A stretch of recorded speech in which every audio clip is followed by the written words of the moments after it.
So hello dear student, কেমন আছো? I hope প্রত্যেকে শুধু ভালো নয়, ভীষণ ভালো আছো। স্ক্রিনের ওপর একটা কোশ্চেন দেখা যাচ্ছে, প্রশ্নটা কি সেটা আগে মন দিয়ে পড়বো। প্রশ্নটা এটাই বলেছে, হ্যাঁ, sine theta into cos theta equal to half. কি বলেছে? Sine theta into cos theta equal to কত? হাফ। বেশ, তাহলে sine theta minus cos theta পুরোটার হোল স্কোয়ার এর ভ্যালু কত, এটা আমাকে বলতে হবে। ওকে, ঠিক আছে, চলো করতে থাকি। এখান থেকে শুরু করে দিই নাকি?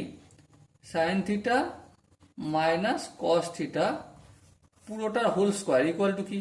এ মাইনাস বি তার হোল স্কোয়ার মানে এ স্কোয়ার। এ স্কোয়ার বলতে এখানে sine square theta, plus B square বলতে কস স্কোয়ার থিটা। তারপর মাইনাস সূত্র, যেহেতু minus two sine theta into cos theta. এবার লক্ষ্য করো, এইখানটা লক্ষ্য করো, sine square theta plus cos square theta equal to কত? 1 হয়, লিখলাম। Minus two into sign theta into cos theta value কত দেখো, কোশ্চেনে দেওয়া রয়েছে হাফ, ইন্টু হাফ লিখলাম। এই দুই এদিকে কাটাকাটি গেল, তাহলে 1 মাইনাস 1, 1 মাইনাস 1 কত হয়? 0 হয়। Okay, so dear student, I hope এই অঙ্কটা বুঝতে কোনো অসুবিধা হয়নি। যদি কোনো ডাউট থাকে, কনফিউশন থাকে কি করতে হবে, আই হোপ তোমরা প্রত্যেকে ভালো করে জানো, যে কমেন্টে জানাতে হবে। ওকে, সো ডিয়ার স্টুডেন্ট, দেখা হচ্ছে পরবর্তী সিজনে। ততক্ষণ পর্যন্ত ভালো থেকো, সুস্থ থেকো এবং জয় হিন্দ।